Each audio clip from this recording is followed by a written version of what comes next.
Fugazi, it's a woozy, it's fairy dust, it's not real. That's US economy. Welcome to Geopolitics Demystified. I'm your host, S.L. Canton.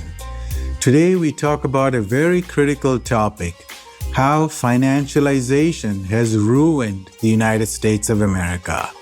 This is also an important lesson for countries around the world, since many are misled into thinking that the way to become prosperous is to follow the US model. The quote you heard about Fugazi is from a scene in the movie Wolf of Wall Street, where a veteran stockbroker explains the strategy for recommending stocks to customers. And that is also how the US economy works. Somewhere along the way, the US forgot its own industrial past and allowed the parasitic financial class to deindustrialize the country, destroy the free market, and create what can only be described as casino capitalism. Fueled by money printing, unsustainable debt, massive fiscal and trade deficits, speculation and financial engineering, the American empire superficially looks wealthy, but is actually teetering on the edge. 3 watershed moments. Paradoxically, the 3 global events that propelled American primacy would also be responsible for its eventual downfall. First, it was the famous Bretton Woods Conference in 1944 and the devastation of World War II that replaced the European empires with the American empire, which immediately set out to dominate the world. However, this hubris led to humiliating failures in the Korean and Vietnam Wars. More importantly, the US was bankrupt in merely 1 generation after World War II. Thus, in 1971, the US went off the gold standard and defaulted on its financial obligations. Remember Richard Nixon's famous speech, aka the Nixon shock, in 1971, when he announced that the US would temporarily go off the gold standard? Well, of course, it was a permanent shift to fiat currency since the US had run out of gold. The second event that saved the US was the Saudi petrodollar deal, which rescued the US dollar from demise and re-established the greenback as the world's reserve currency. On the flip side, this was akin to giving a teenager a platinum credit card with no limit. Excited by the possibility of immense and constantly growing demand for the dollar, America's politicians went on a borrowing binge. The US debt-to-GDP ratio doubled between 1980 and 1992, from 30% to 60%. Wall Street also loved the free money and deregulation, which led to a spectacular boom in the 1980s and a crash in 1987.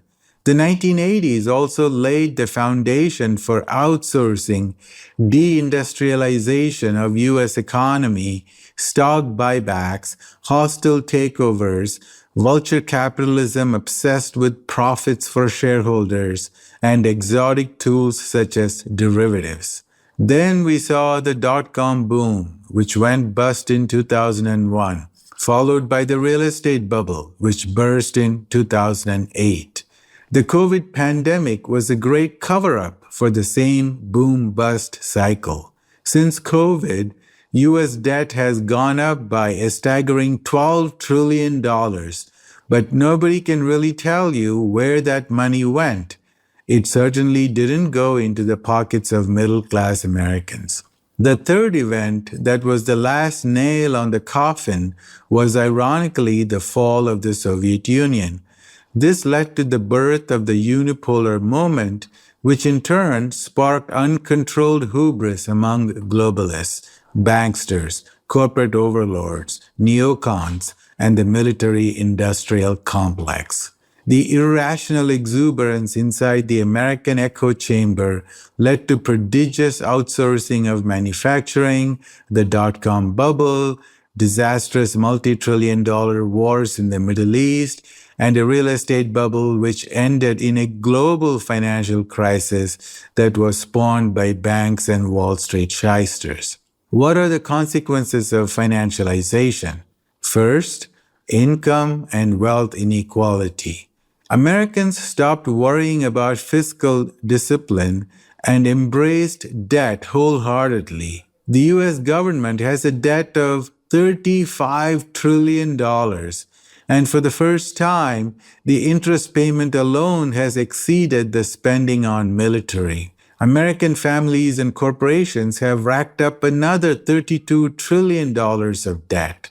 However, the biggest debtor in the history of mankind shamelessly claims that it's the wealthiest. Meanwhile, 2 in 3 Americans are living paycheck to paycheck since the real wages, adjusted for inflation, of the average American has remained stagnant for 4 decades. Look at the wage increases for different groups of Americans between 1979 and 2019. That's a period of 40 years. For the top 0.1%, that's 1 in 1,000, the wages grew 375%. For the top 1%, the wages grew 160%. 160. For the middle class, the wages grew only 14%. 14%. For the bottom 10%, the wages grew merely 3%. Just 3% in 40 years. From 1945 through the 1970s, a typical American family could own a home, a car, and all the essentials with just one wage earner, the husband. Now, in most families, both the husband and the wife must work to make the ends meet. The wealth inequality in the US is staggering. The top 10% of Americans have nearly 70% of the wealth, while the bottom 50% are left with just 3% of the nation's wealth. If you include debts such as car loans, student loans, and credit card debt, the net wealth of many Americans will be negative. Poverty is so bad that Americans are stealing electrical wiring from street lights, internet cables, and other public properties all across the country. In Los Angeles, people are stealing fire hydrants. This neo-feudalism is sold to the masses as freedom and democracy. Poverty and inequality are mostly taboo topics in the US, where the society is taught to blame the poor. Thus, even though homelessness and drug addiction are at record levels, there's no debate about the fundamental economic system, casino capitalism. Las Vegas is a very popular destination because it is a sin city that clouds people's judgments. Although vast majority of people end up losing money, they gamble, hopefully, because the few winners in Las Vegas are always loud. And Vegas offers plenty of cheap drinks to drown the sorrow of losers. Well, the US economy is modeled after Las Vegas. The only way to accumulate wealth in America is through speculation, mostly in real estate and stocks. And just like in Vegas, for every winner, there are many more losers. The stock market crashes periodically, but there's no choice but to participate in it, since American wages do not allow people to save steadily. The savings rate in America is only about 2 or 3%. And just like Vegas, the house always wins. In the stock market, insiders engage in pump and dump. Consider Tesla stock. Starting in March 2020, the stocks went up 8-fold within a year, making millionaires and the billionaires a lot wealthier. However, The stock has lost half its value in the last year. Guess who was the sucker? The average investor who always buys high and sells low since he hears about all the hype only close to the peak. But a sucker is born every minute. The latest hype is Nvidia, which has a market capitalization of mind-boggling $3.3 trillion. That was India's GDP in 2022. Now, Nvidia's profit is only $30 billion. In a logical world, this valuation means that it would take more than 100 years to recoup the investment. So why in the world would anyone buy Nvidia shares? In the hope that the stock price would keep going up. Welcome to Las Vegas. But such absurdity is celebrated in the US mainstream culture. The Netherlands had the tulip mania in the 17th century. The US has non-stop mania or irrational exuberance. There is also plenty of financial engineering. Stock buybacks used to be illegal until the 1980s. But now, U.S. corporations spend almost $1 trillion a year buying back their own shares, artificially boosting the stock price. Many corporations even borrow money to use for the buyback programs. Thus, when the U.S. boasts that its stock market is worth $50 trillion, it's nothing but Fugazi. Corporate CEOs and the large shareholders such as BlackRock do not care about investing in production, research, technology, or the employees. Instead, the priorities are stock prices and dividends. This is why the US is losing to China, which now leads in 37 out of 44 critical technologies. The other option in the American casino is the real estate, which also goes through boom and bust cycles. When the market collapses, giant private equity firms like Blackstone swoop in and buy homes at a great discount. By 2030, corporate landlords will be owning 40% of the rental homes in the US. Welcome to feudalism in the 21st century. As the World Economic Forum said, you will own nothing and be happy. Although they are wrong about the second part. Americans are very depressed and ranked number 1 in global statistics for consumption of antidepressants and other psychotropic medications. The market for illegal drugs in the US is $150 billion a year. The suicide rate in the US has also skyrocketed to the highest level since the Great Depression. Sociologists have a special term for what's happening in the US, deaths of despair. In terms of life expectancy, communist China has now surpassed capitalist USA. Financialize everything. Financialization is the cancer that is eating away at the US economy. Interestingly, the great economists in America have not only analyzed this fatal phenomenon. I have thought a lot about it, and I have come up with 4 different ways that the economy gets financialized.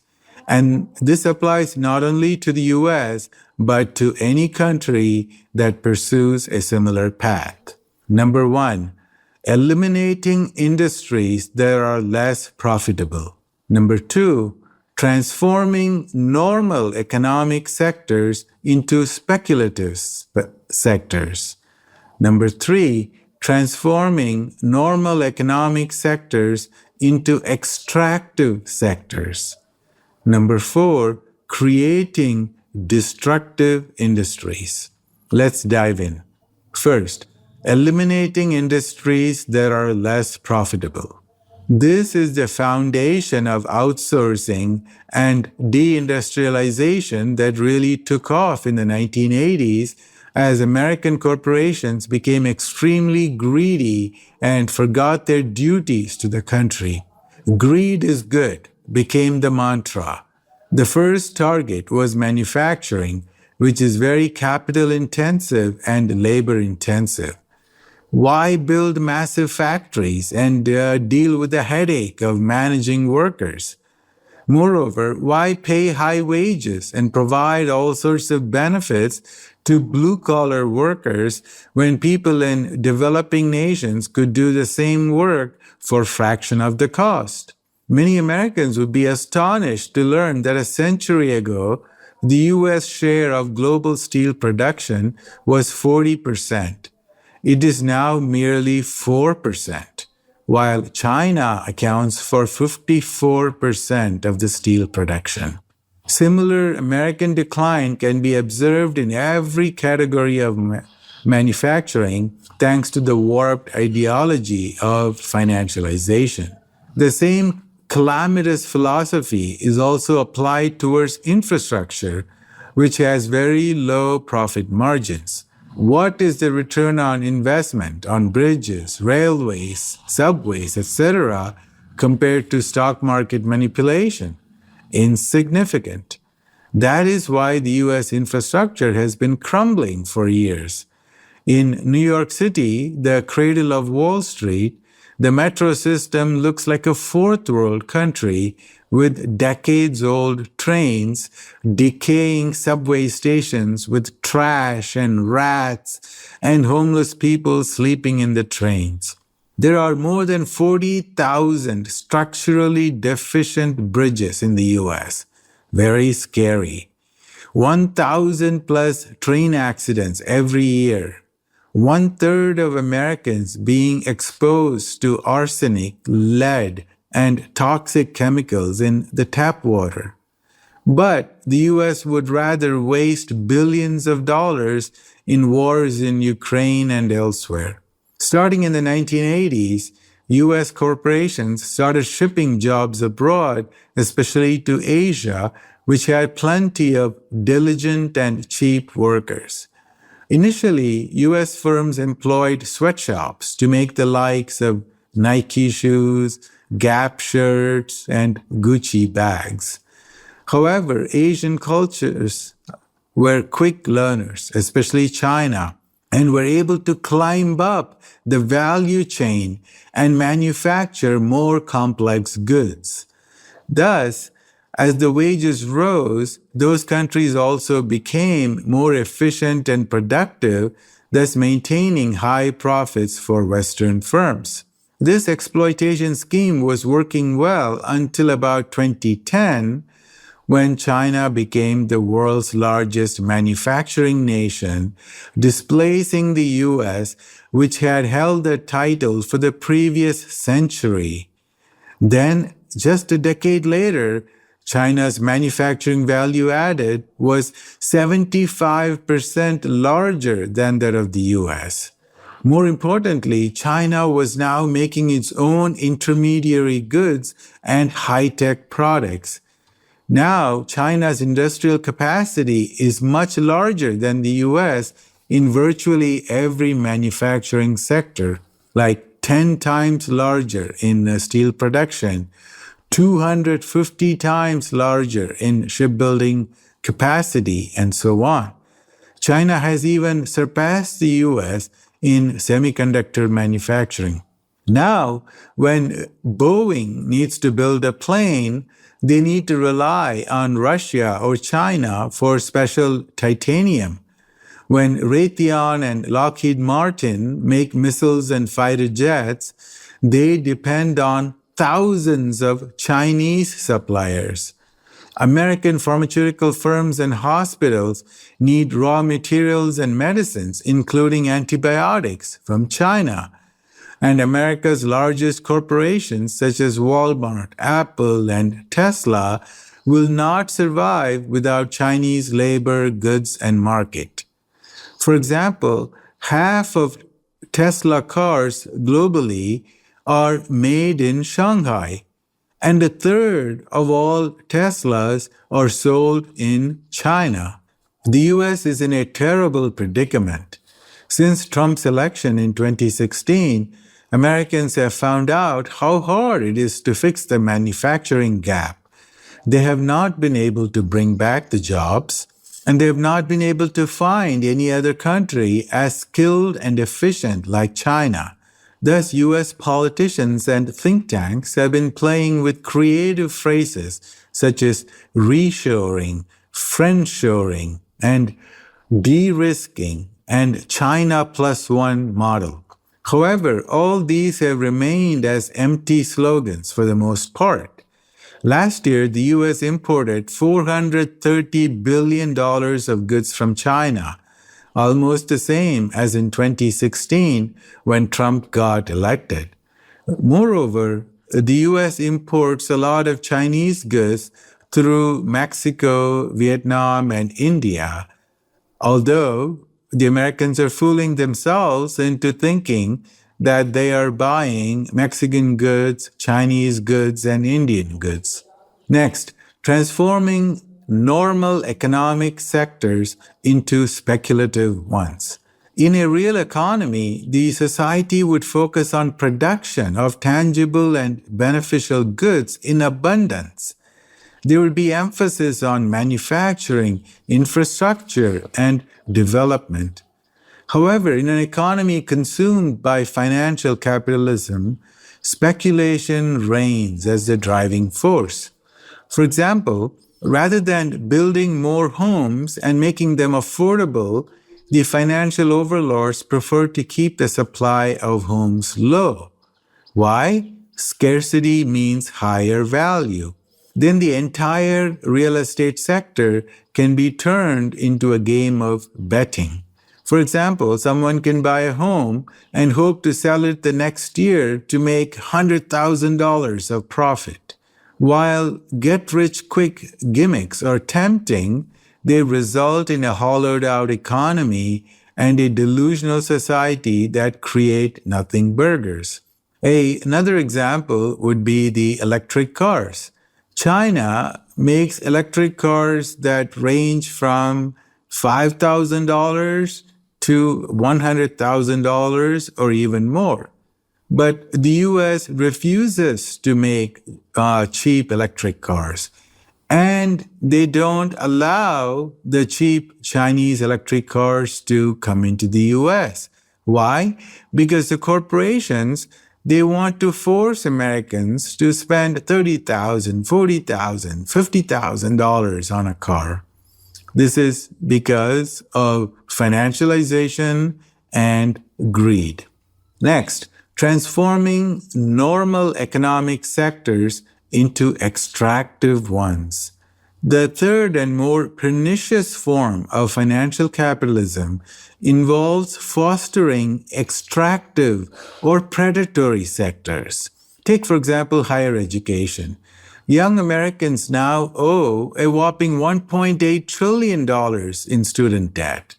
College education in the US costs 4 times more today than 40 years ago, even after adjusted for inflation. Is education 4 times better today than 40 years ago? Are kids learning 4 times more?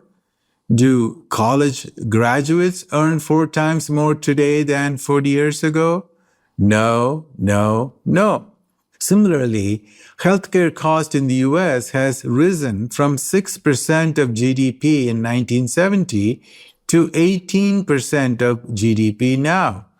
But Americans are much fatter and much sicker today than 50 years ago. Numerous chronic diseases like diabetes, obesity, autism, allergies, immune disorders, and cancer have skyrocketed over the decades. Obesity rate tripled from 15% to 45% over the last 40 years. And that doesn't even include the so-called just overweight Americans. So if you have to be obese, you have to be fatter than the overweight person. Also, heart disease has been the number one killer for a century, but the great scientific minds cannot figure out a solution. In a financialized economy, sickness is a wonderful business opportunity. As a Goldman Sachs analyst pondered in a biotech research report, is curing patients a sustainable business model? This is not a joke. This is an actual paper. In predatory capitalism, providing affordable college education is a terrible idea, and preventive healthcare, especially using food, natural cures, and holistic medicine, is an unforgivable financial sin. Third, creating destructive industries.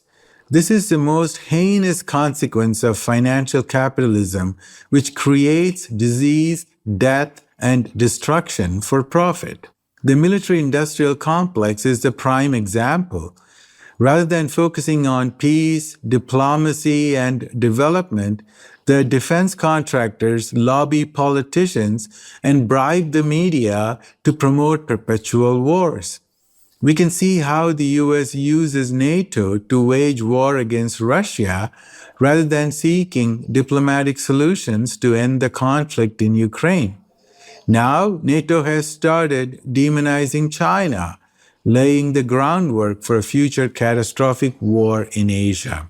The food industry and big pharma are two other notable criminals. The junk food industry is a colossal industry that makes billions of people sick.